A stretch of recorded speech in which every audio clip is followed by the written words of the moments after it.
So Tim and I are going to spend a little time with you this morning. We'll introduce ourselves. So I'm Greg Cunningham. I'm a platform specialist with IMAGINiT. I've been here going on 11 years, heavy background in data process management. And with me is Tim Scott, and I'll let him introduce himself as well. And then we'll carry on with the agenda. Tim, if you just want to say a couple quick words. Yeah, hi guys. My name is Tim Scott. I'm the Pulse product manager based out of Cincinnati, Ohio. Really excited to go through this kind of a webinar and kind of show you some of the capabilities of what Pulse can do. So again, feel free to ask any questions at the end. So welcome. Yeah, thanks for pointing out the Ohio thing. I too am from Ohio. I'm from the other side, state close to Pittsburgh. So just from knowing where we're at perspective. So from an agenda standpoint, I want to talk a little bit about IMAGINiT, have a data conversation. I really want this to turn into a conversation where you can ask questions, give you an overview of Pulse, let Tim speak a little bit and actually show a little bit from a technology perspective. We made some changes to our pricing model, so I want to spend some time, walking through that with you, and then in the end, go through, just wrap up next steps, Q&A. Like Sean said at the beginning, probably about 30 minutes or so from a content perspective, so that should leave us plenty of time to have some conversation. So about IMAGINiT, we are part of Brand Worldwide. We are financially and technically responsible for primarily the Autodesk portfolio of business. There are a lot of other things that we get involved in adjacent to that. And we leverage technology, we leverage resources from some of our other sister companies, RAND Simulation being one, anything related to analysis that you might need to do. RAND 3D supports effectively non-Autodesk or non-Autodesk customers. And then for the last 3 decades or so, any of the courseware in the Autodesk learning centers has been developed by Ascent. Our own Productivity Now Professional, which many of you are probably using today, which is e-learning courseware, is developed by Ascent, and they continue to develop more and more content. And then, we do partner with a lot of other systems, but those are our different divisions. And then from a services team, really a lot of tenure across the different teams.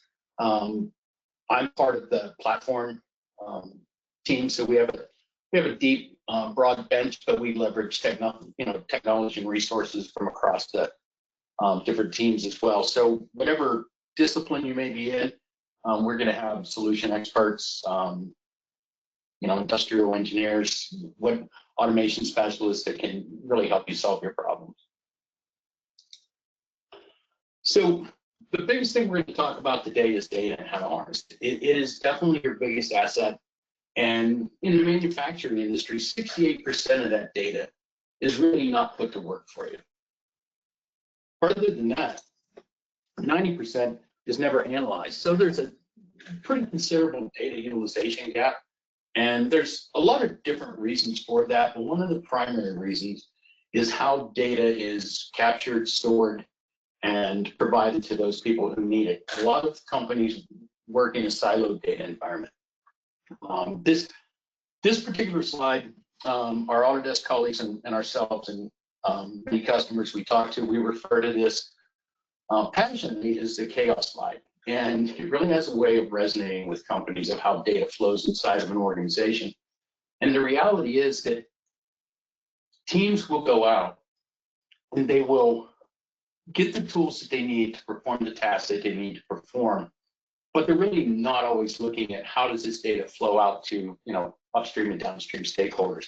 So it really ends up with data being siloed. They're using the tools, but they're not really sharing that data throughout. And that's really what IMAGINiT Pulse is providing to our customers, is the ability to connect that data and ensure that your teams are easily able to collaborate, regardless of where they're at geographically, and regardless of what their discipline may be, what tools they may be using, really just tying all that data together.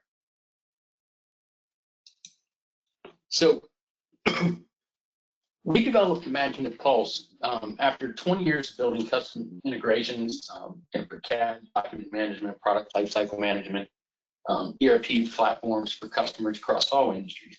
And in the process, we recognized that about 85% of the activities that we perform, they're common when integrating, the same two systems. So we had the deep bench, we had the know-how, we had the desire. So we decided to productize that portion into the solution that you're looking at today, which is IMAGINiT Pulse. And the reality is, companies today, there's a lot of software tools, design tools, project management systems, ERP, CRM, you name it. Problem is, they really don't talk to each other, which really results in, people type the same information into multiple systems. In some cases, a change order, you could use 4 or 5, up to 10 different systems to truly implement and execute on that change order. Data is inconsistent. One system says one thing, another system says another. And teams waste hours hunting for files, verifying information, validating the rev, not only spending their time, but spending other people's time. So as you go throughout the rest of this conversation, I just ask you to look at IMAGINiT Pulse like a universal translator that unlocks your data. Connects these disparate systems so the data flows automatically. It ensures that what's true in one system is true everywhere, regardless of where you look at it. And it eliminates the double data entry, no mismatched records, no wasted time. So what is IMAGINiT Pulse? So it's a SaaS-based business system integration platform that we developed. It really streamlines workflows. It's event-triggered automation for bidirectional data flow.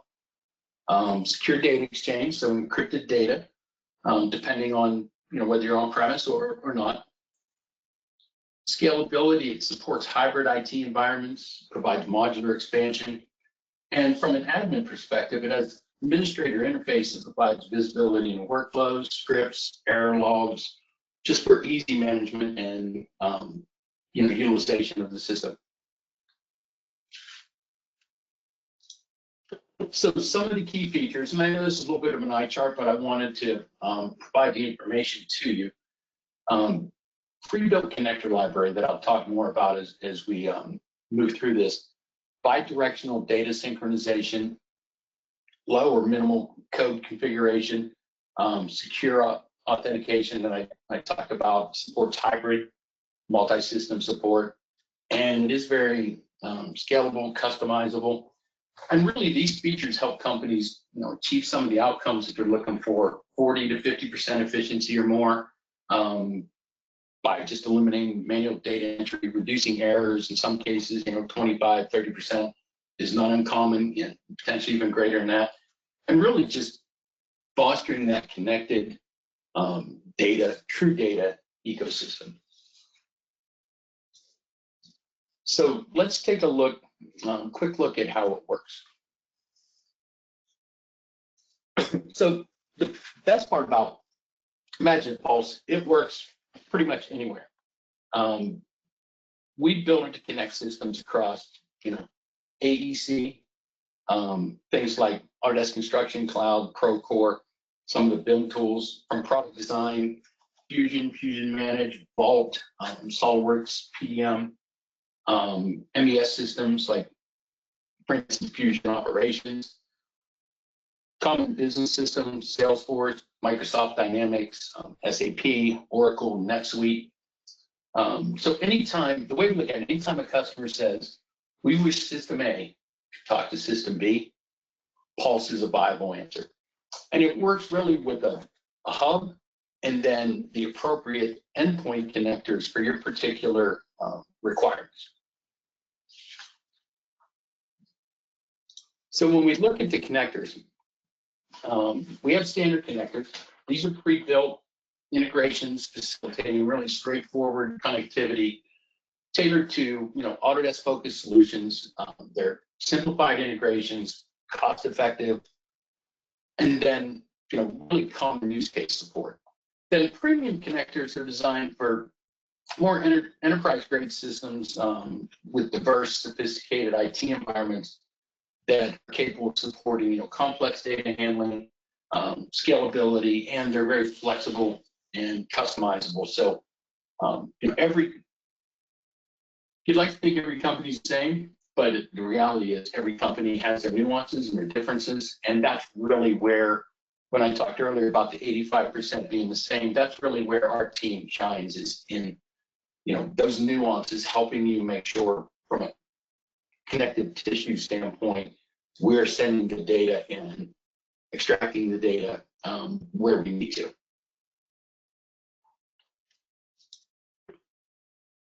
So, real quick example, this is a very, very common workflow that we see. Probably one of the biggest ones, especially from getting started perspective, where the customer's taking advantage of data management with like Vault Professional. The variety of different CAD tools that provide information, commonly metadata information to it. And oftentimes they have process management. They want to connect their Fusion Manage, which handles enterprise bill of material, enterprise change, quality process and workflows, supply chain process and workflows.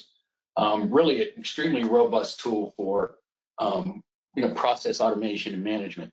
And connecting the two with IMAGINiT Pulse creates that bidirectional synchronization of data. And then at some point, it's a logical progression. Some companies do it right up front. Some companies wait a little while. It's really up to you. But then you start expanding into other areas like Autodesk Construction Cloud,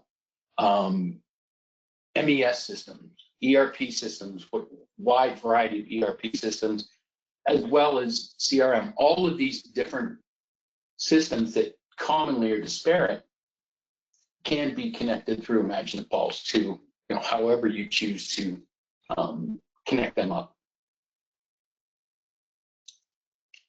So I'm going to stop there, and I'm going to let Tim speak a little bit about, a little bit deeper about IMAGINiT Pulse. So thanks, Greg. So what I plan to do right now is kind of show you an example of an integration, mostly revolving around Vault, Fusion Manage, and NetSuite. So by no means is this like standard or out of the box, or I should say it is standard out of the box, but it by no means is this the only integration that you can do. Basically, it's all driven by whatever your workflow is. So again, Pulse is something, a hub is, it's actually out in the cloud, and then based off of whatever your workflow or configuration is, we can tailor that and have Pulse do the synchronization or the data transfer between those applications. So Greg, you can go ahead and go to the next slide. And go ahead and start a little video. So we're going to start off with an assembly, an inventor assembly, and a workspace in Vault that just lists all of our bill of material information. And our goal here is to select from a file-based workflow all the part numbers out of an assembly and build a bill of material inside of Fusion Manage, and then work it through a change release process. So we trigger this just by simply changing the lifecycle state of an assembly in Vault. It grabs all of its children, and it creates a job for our Pulse hub that it's going to go ahead and process. And based off of how we have it configured, create these items in Fusion Manage, including the bill of materials and whatever other attachments we want Vault to send or Pulse to send to Fusion Manage during this transition. So our transitions flipped all of our lifecycle states of our files to a for review state, triggers a job in our hub up in the cloud for Pulse, and you'll see it here being processed. So it's taking all the children of this clamp assembly and it's processing them and mapping data from Vault over to an item in Fusion Manage, and also uploading whatever visualization files like DWFs, PDFs, step files, DXFs, or the native file itself if we want. And we're capturing all this information, all the action that we're actually doing in the log. So for if something fails, we have a log on it. You can be immediately notified. Let's say, for example, in an email, if we have one of these sequences that fails, you open up that log and see why it failed, make your corrections, and resubmit, for example. So now we'll go over to Fusion Manage, refresh our screen, and you can see all the items that make up this particular clamp assembly from a file, mind you, inside from Vault. And it builds our bill of material, and it builds all these items as working copies because they were unreleased inside of Vault when we sent them. Not only did it create the item for the clamp assembly, create the bill of material, and we've attached some of the visualization files that we want to include that came from Vault. So, for example, if it had a drawing, the PDF of the drawing, if it was a model, we can send over the actual DWF of the model. So everything is visual here, so you can actually view them and even make markups, for example, as part of a change order process. So our next goal here is to actually release these items, not only in Fusion Manage, but we want to update Vault to let Vault know that they've been released. So this is a change order process that we got built in Fusion Manage. And again, this is highly configurable. So we can set up things like a template that tells us who participates in the approval of the change order and whatever additional tasks that we may want to do as part of this process that need to be completed inside of Fusion Manage before the items inside of Fusion Manage and the files in Vault are released. So we're going to add all the items that make up this bill of material from Fusion Manage. We'll just use the tools built into Fusion Manage, find all the children of this assembly, and we'll set up the lifecycle definition that we want Fusion Manage to use. So in our integrations, we can use both letters and numbers, depending on the lifecycle definition you use, and have them adjust and reflect whatever those revisions are inside of inside of Vault, according to the lifecycle transition we build here. Since we're building the bypass design, we're using letters in this instance. So we're going to transition everything from a work in progress to a Rev A. So there's a built-in workflow in Fusion Manage. And we're going to go the simple release process. So there's a whole release process here that if we want to revise something, we can take the lifecycle workflow of that files back in Vault, back to a work in progress, through a review process, through a release process, really depending on what your lifecycle definitions are and how they correspond to these different lifecycle states in Fusion Manage. Lifecycle or the workflow inside of Fusion Manage is 100% configurable.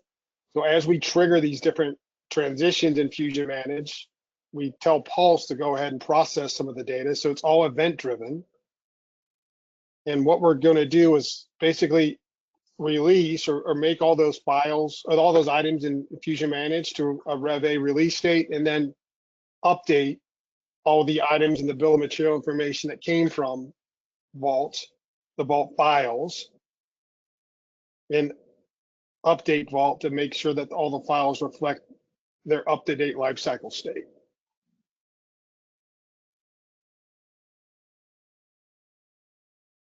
So as you can see, all the items now are in a release state. They're all Rev A. They're no longer working copies. They become a historical revision.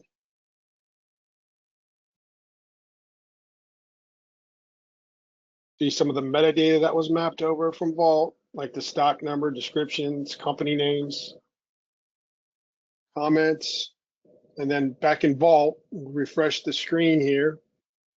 And now we've got our files. They're all been updated to a release state based off the execution of the change order inside of Fusion Manage. So they're directly controlling the lifecycle state of the files now inside of Vault. So if we wanted to revise these, right, we could do the same thing. We can map data back and forth between Fusion Manage and Vault bidirectionally. And now what we want to do is trigger another integration.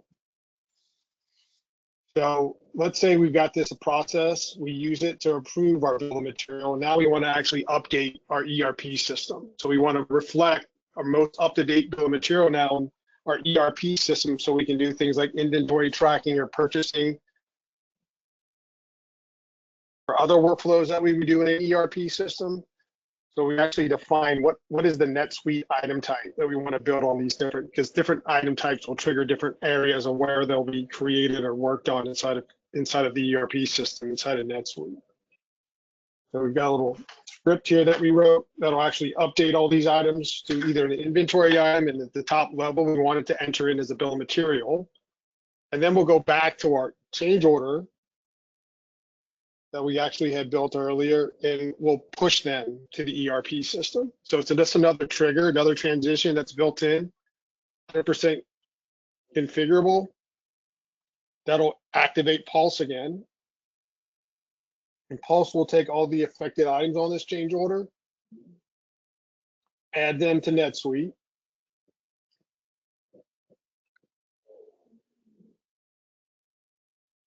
So you can see now our Fusion Managed ECO to NetSuite items is being executed, being processed now.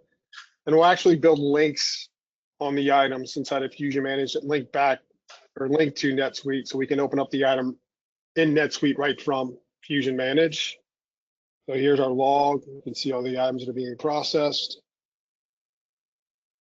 Again, this area of the screen is really strictly for administrators, right? If I'm an everyday user, all this stuff is kind of happening in the background. I don't have to worry about it. If I'm an administrator, I may want to check the logs.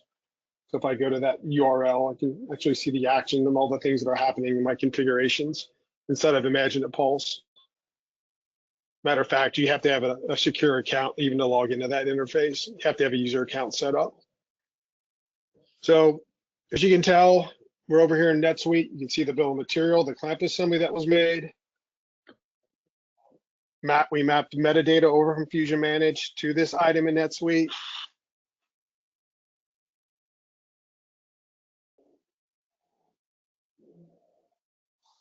You can see the bill of material, so it brings over all the children in the bill of materials section over here inside of NetSuite.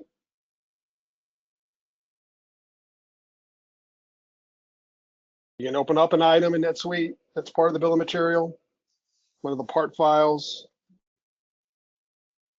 We can have links back to Fusion Managed. So now we've got a hyperlink that goes back to Fusion Managed and opens up the item. So it's easy navigation between the two systems.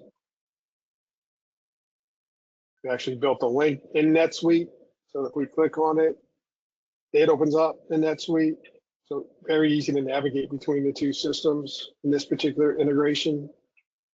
And then the next thing we want to do is actually do some updates back to Fusion Managed from NetSuite. So in this particular example, I'm going to want to change a vendor name. Then I want to add them to Fusion Managed so I can go through a vendor approval process.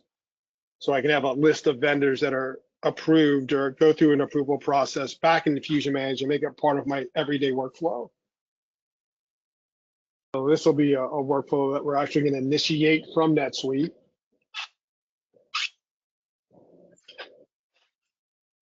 So we'll look at a workspace that contains all of my vendors or suppliers. So there aren't any right now. So I'm going to create a new vendor in NetSuite. So I'll just give it a company name. Well, some of the other metadata like email addresses, whatever other metadata that you actually want to fill out.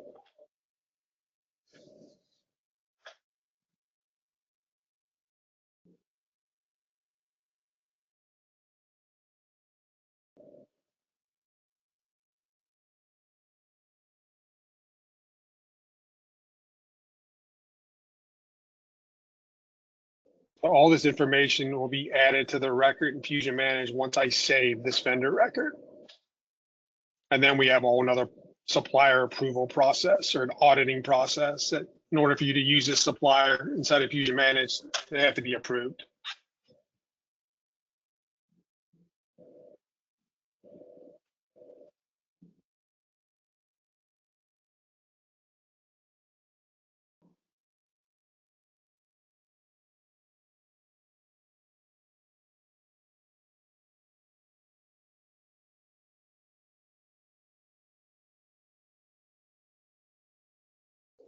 So upon save,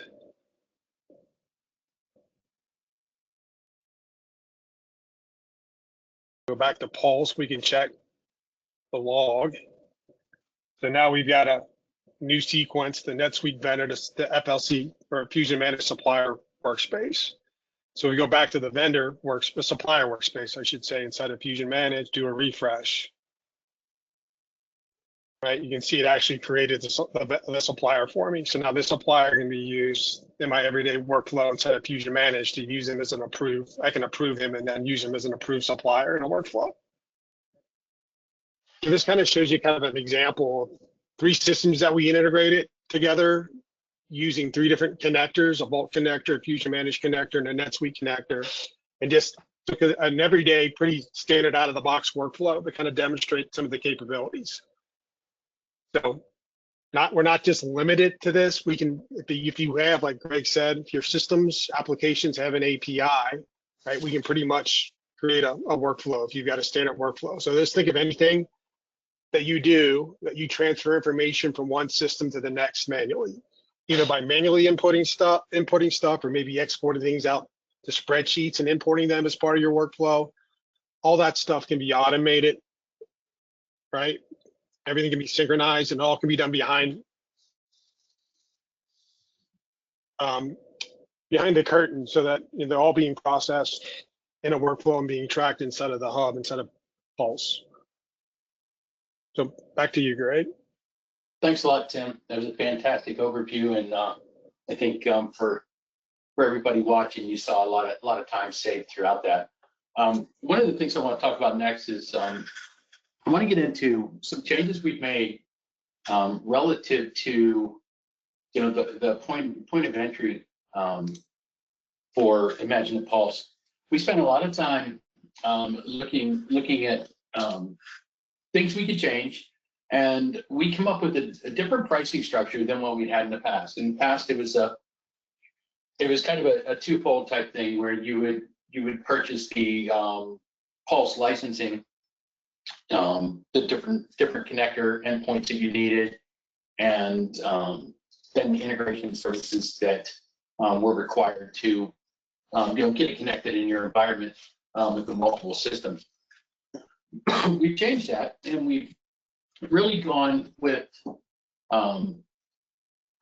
we have the hub, we have standard endpoint connectors, we have premium endpoint connectors, and the integration, the managed services to perform that, that connectivity to get the systems, speaking together, and the data mapping and all that is housed and covered within managed services. So it's a much more cost-effective point of entry, as well as over time, we just really wanted to look at ways to remove any barriers to getting started with IMAGINiT Pulse. A lot of companies with tremendous desire to do it. I mean, it seems like a logical next step for companies to remove the disparate systems and get everything connected. But sometimes that initial cost was just a barrier. So again, the way it is now, we broke it out in year 2+ and what the year 1 initial expectation cost should be. In year 1, you have the Pulse Hub, the managed service component for each connector, the different connector type, whether it's standard or premium, and you can see a list of the different connectors here, and I showed them earlier as well. And then what your expectation, what you should plan on for year 2, and going forward. I actually did the analysis. We as a company did the analysis, and you can look at it over 5 years, 7 years, 10 years. I mean, technology is interesting. It's how far out you look at total cost of ownership. But any of those points, this is definitely a very advantageous approach for our customers. So again, if you have any questions, we are going to open it up here in a few minutes. If there's anything unclear, it is new, it's different, and our teams are prepared to, kind of walk you through it and help you take advantage of it.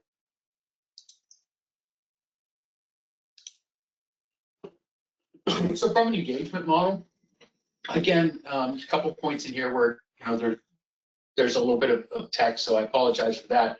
But our engagement model is really straightforward, really designed to help you with, have a very successful integration, align with your needs. We do that through initial discovery and requirements gathering, planning, customizing, showing different things, different ways we can, maybe you can do it this way, maybe you can do it that way. There's always multiple ways of doing things. Then actually the deployment of the implementation, integration, provide the necessary training. We have a built-in mechanism now for support. That's one of the big differences is, that managed services, it's more of a subscription approach. So you get the support that goes along with it should you have tweaks and things that you want to change.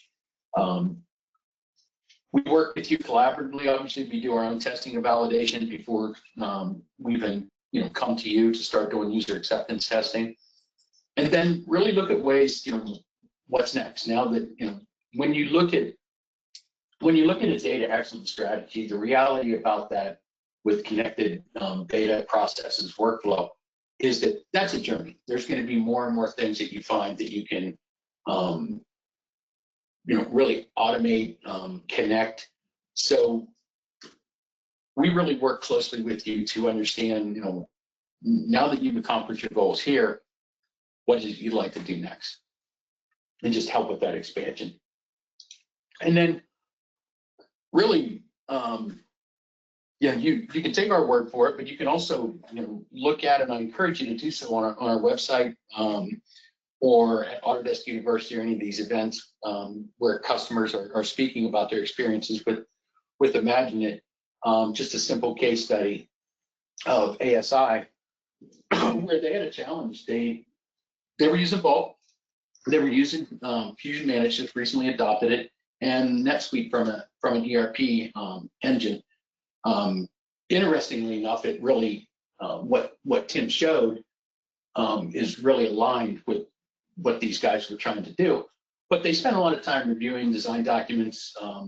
Whenever a customer would need spare parts or anything like that, it was a hassle for the customer. It was a hassle for them internally, really time consuming, and they wanted a better way to do it. So they got together, our team, their team, and ultimately came up with a way that they can really elate their customer. At the end of the day, that was the number one goal, is make it very, very easy for their largest customer to order spare parts without having to contact 4 different people. And very, very successful with that. And they're continuing to find additional ways to automate.